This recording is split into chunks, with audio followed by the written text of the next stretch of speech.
안녕하세요. 이투스교육평가연구소장 김현진입니다. 오늘은 여러분들하고 10월 학력평가에 대한 이야기를 잠깐 해보도록 하겠습니다. 10월 학력평가를 이제 며칠 앞두고 있는데 10월 학력평가가 대체로 이제 쉽다 이런 얘기들이 많이 있죠. 그래서 한때는 자살 방지 이렇게 해서 쉽다 이런 얘기들을 많이 해서 실제로 많은 학생들이 이제 10월 학력평가를 좀 쉽게 판단하고 또 실황 평가를 못 보고 그런 생각에서 실황 평가를 못 보고 나면은 이거 내가 어떻게 하나 이렇게 생각을 하기가 쉽기 때문에 이게 그 부분에 대한 얘기를 잠깐 해볼 겁니다. 그래서 실황 평가가 진짜 쉽게 출제되는가 뭐 이 부분을 생각을 해볼 필요가 있는데 그러기 위해서 우리가 좀 봐야 되는 건 뭐냐면 이런 부분들에 대해서 조금 생각을 해봐야 되겠죠. 그러니까 예를 들어서 최근에 몇 년 동안의 시험 평가는 채점 결과를 통해서 봤을 때 진짜로 쉬웠나? 그래서 이거를 좀 볼 필요가 있는데 보통 통상적으로 1등급 컷을 가지고 얘기를 하잖아요. 그래서 1등급 컷을 가지고 얘기를 하면 2018학년도 대비 시월학평, 그러니까 2017학년도에 본 거죠. 17년에 본 거죠. 예, 그거는 1컷이 국어는 90, 그 다음에는 88, 그리고 작년에는 94였어요. 94면은 조금 쉬었다고 할 수 있는데, 수학 가를 보면은 91, 88, 92니까 통상적인 수준으로 나왔다고 볼 수 있죠. 그리고 수학 나 같은 경우는 80, 80, 75여서 이게 쉬웠다라고 말하기 조금 어려운 면이 있지 않을까? 이런 생각이 듭니다. 더더군다나 보통 통상적으로 표준점수 최고점은 난이도와 반비례하기 때문에 난이도가 좀 높아지면은 표준점 최고점이 기본적으로 조금 이게 원점 평균이랑 반비례하는 거라서 시험이 어려우면은 원점 평균이 내려가고 그럼 당연히 표준점 최고점도 올라가겠죠. 그래서 이 시험 표준점 최고점이 높으면 좀 어렵고 표준점 최고점이 낮으면 좀 쉽다 이렇게 이야기를 하는데 이렇게 보면은 국어는 전년도는 134지만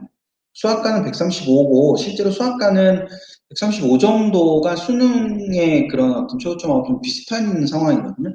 근데 수나는 167이나 나왔어요. 그리고 작년하고 재작년을 봐도 156, 153 이렇게 나왔기 때문에 이것이 아주 쉬웠다 이렇게 말하기는 좀 어렵지 않을까라는 생각이 듭니다. 그래서 단순하게 우리가 이 10월 학력평가가 쉽다 이렇게 이야기하기에는 좀 어려움이 있다. 그런데 또 하나 우리가 봐야 되는 건 뭐냐면 응시 인원을 좀 보면 여기 이제 2018학년도 대비 학평, 모평 수능을 보면 이 45만 명, 그러니까 3년 전에 45만 명이었어요. 근데 3월이 근데 7월 42만 명이 받고 9월은 43만 명이 받습니다. 이거 재학생만 있는 거예요, 재학생. 근데 10월은 39만 명이 봤어요. 39만 2천 명이 봤고 실제 수능은 39만 8천 명이 봤거든요. 그러니까 실제 그러니까 9월이나 7월보다 적은 거는 적은데 수능보다도 적게 본 거예요.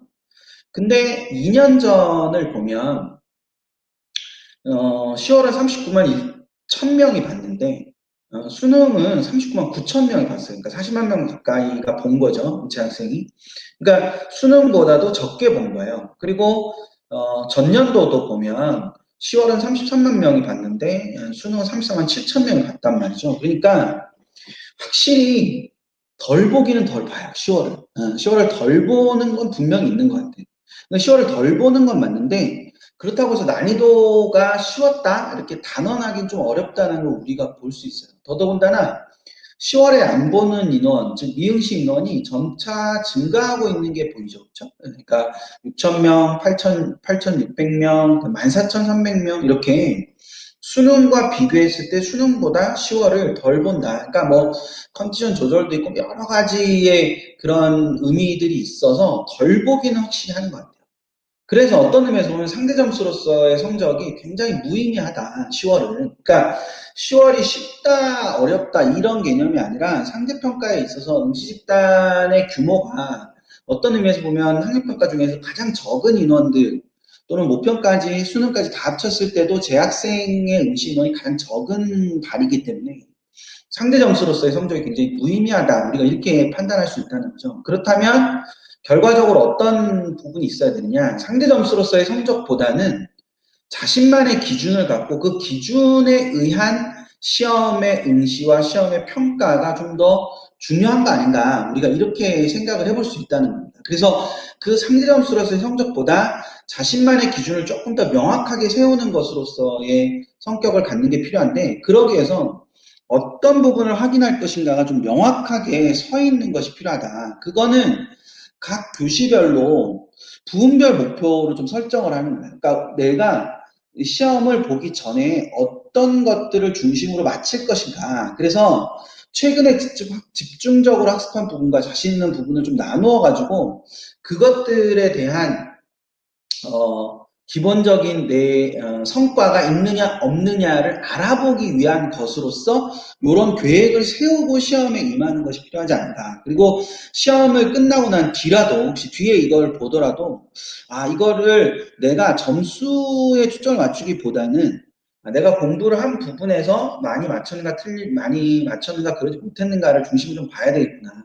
그리고 시험 전에 반드시 어떻게 시험을 치를 것인가에 대한 명확한 계획이 좀 서 있는 상태의 시험을 보는 게 필요하다. 그래서 행동 방식을 좀 정하고 그거를 통해서 연습을 해보는 과정으로서 10월 학평을 활용하는 것이 무엇보다도 중요하고 나에게 가장 최적화된 시험 문제를 푸는 순서라든지 또 그것들의 연습 이런 것들이 좀 될 수 있는 부분이 필요하지 않을까라는 측면에서 좀 이 부분들을 좀 준비를 하는 과정들이 좀 있었으면 좋겠다라는 생각이 듭니다. 그래서 그거 같이 생각을 해둘 필요가 있고요.